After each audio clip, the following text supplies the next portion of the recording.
Halo,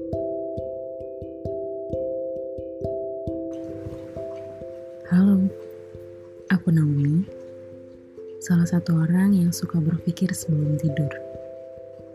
Semoga malam ini pikiran sebelum tidur tidak membawa kita kepada kecemasan, tapi bisa membawa kita kepada tidur yang lebih tenang.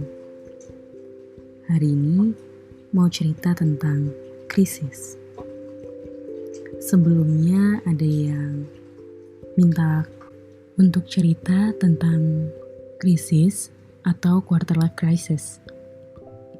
Sebenarnya ini adalah topik yang cukup berat buatku karena sebenarnya aku pun ada di dalam masa-masa krisis itu. Tapi ya nggak apa-apa. Barangkali ada insight yang berguna buatku dan buat teman-teman yang sedang dalam masa quarter life crisis. Tadi aku sempat baca-baca juga tentang quarter life crisis. Kenapa sih kita krisis di masa-masa ini? Dan sebenarnya apa yang membuat kita begitu berpikir terlalu banyak di masa-masa krisis ini? Kalau aku bisa ambil 4 poin sih yang ku dapatkan tadi, biasanya kita merasa ragu, bingung, cemas, uncertain gitu, kayak gak yakin terhadap 4 poin ini. Yang pertama tentang arti, buat apa aku hidup? Kedua tentang purpose, tujuan. Yang ketiga tentang karir, dan tentang pasangan. Di masa-masa quarter life crisis tuh biasanya suka berpikir memang tentang 4 hal ini sih. Kayak, buat apa sih aku hidup?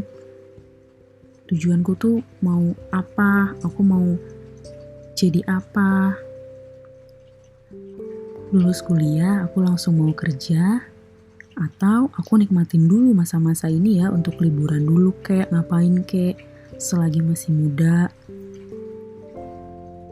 Atau yang dulunya pacaran hanya karena suka-sukaan doang, sekarang ya mulai mikir pacaran buat jadi pasangan hidup. Siap gak ya nanti setiap hari ketemunya muka dia terus? Bener gak ya dia yang akan jadi teman hidupku sampai nanti? Ya, kita bisa larut dalam pikiran itu terus-terusan ya gak sih? Nah, kalau di psikologi ada juga yang bahas tentang hal ini, serupa tentang hal ini tuh namanya Arnett. Dia bahas tentang emerging adulthood. Jadi pada dasarnya memang di usia-usia 18-25 tahun, kita tuh sedang dalam masa transisi menuju kedewasaan. Menuju menjadi orang dewasa. Dari yang awalnya tinggal sama orang tua, banyak hal diatur sama orang tua, sekarang kita harus tentukan sendiri. Mulai yang awalnya di sekolah sampai SMA, semuanya teratur, semua dikasih sama guru. Sekarang kita harus menentukan, aku mau kuliah apa atau aku mau kerja apa. Dan itu fully our choice gitu, maksudnya untuk sebagian besar kita, tentu pemilihan tentang kuliah, tentang mau kerja, mau jadi apa, itu datangnya dari kita.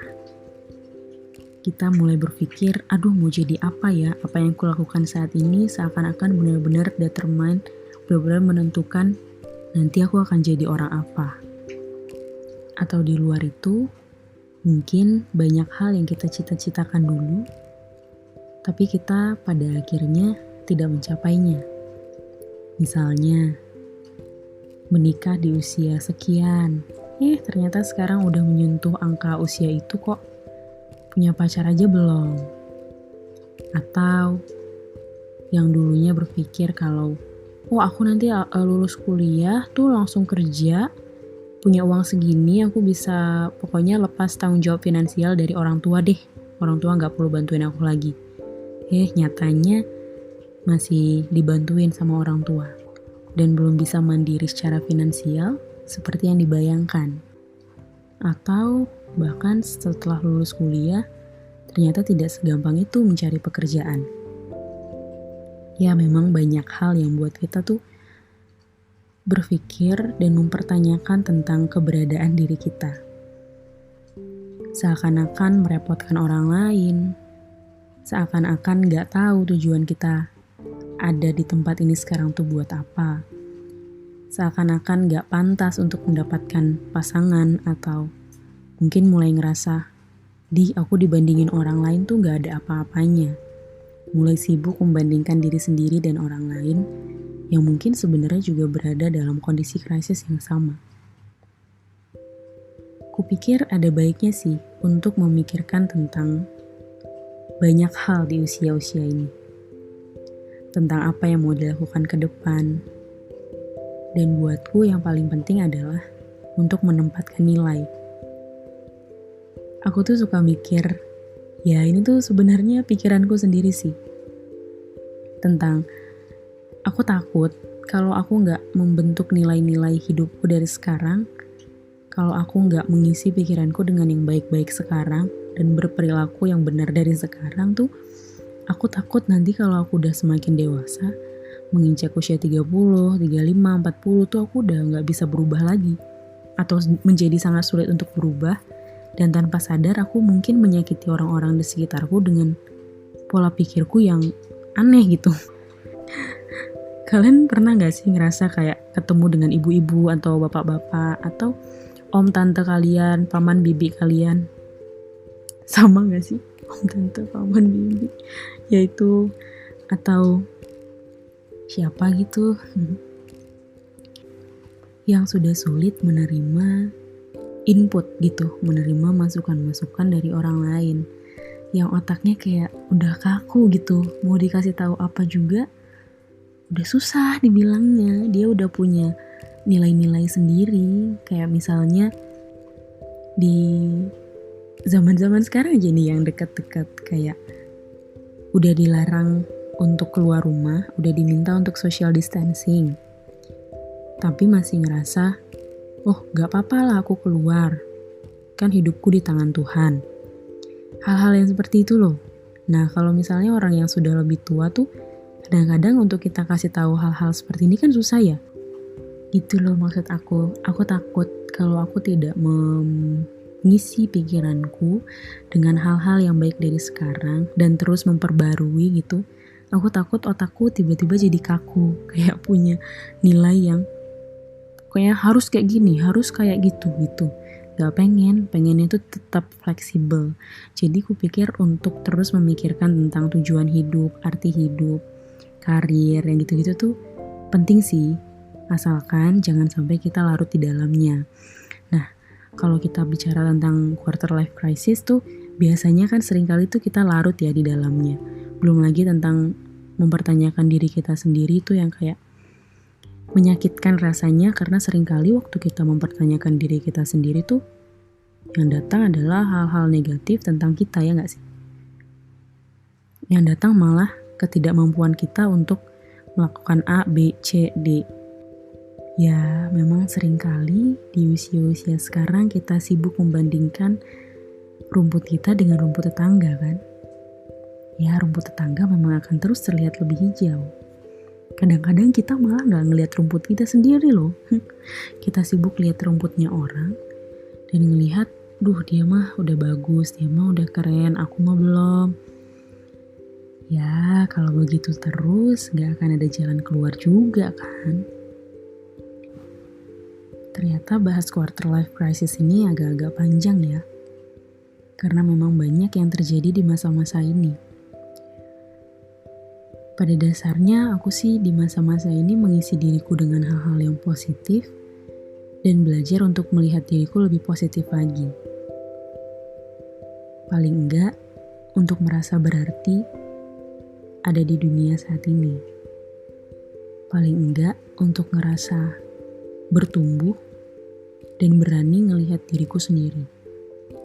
Berani melihat diri sendiri itu bukan cuma berani ngelihat kelebihan kita, tapi berani lihat diri sendiri itu berani lihat semua kelebihan dan semua kekurangan yang kita punya.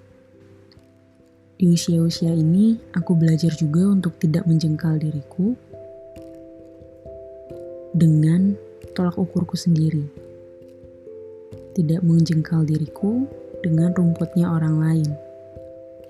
Tapi belajar untuk menempatkan diriku di rumputku, di halamanku, bertumbuh di sana, dan menjadi pohon yang berakar dan berbuah. Apakah dengan berpikir seperti ini kemudian hidup menjadi terasa lebih mudah? Krisis-krisis yang dialami kemudian jadi lepas? Ya enggak juga sih. Masih terus ngerasa, aduh aku mau apa, aku mau jadi apa, aku mau apa. Ya itu tetap akan ada. Dan terus terjadi sih kalau buat aku. Tapi paling enggak, waktu aku punya pikiran yang baik tentang diriku, ketika aku mau bergerak dalam karirku, ketika aku mau bergerak dalam purpose-ku, pikiran-pikiran negatif atau ketakutan-ketakutan yang biasanya menghambat itu paling enggak agak berkurang. Dan itu sangat berarti sih buatku. Kembali aku memilih untuk percaya bahwa gak ada yang kebetulan. Kembali aku memilih untuk percaya bahwa aku punya Tuhan yang besar yang tidak merancang aku untuk menjadi sesuatu yang di luar kehendaknya gitu. Ya, sepertinya pembicaraan tentang quarter life crisis akan kita lanjutkan lagi nanti. Paling tidak, semoga malam ini kita sama-sama bisa melihat bahwa diri kita berarti, bahwa diri kita punya tempat, bahwa diri kita punya tujuan, bahwa di dalam semua proses ini akhirnya gak mungkin buruk. Semoga malam ini kita semua bisa tidur dengan nyaman. Selamat tidur.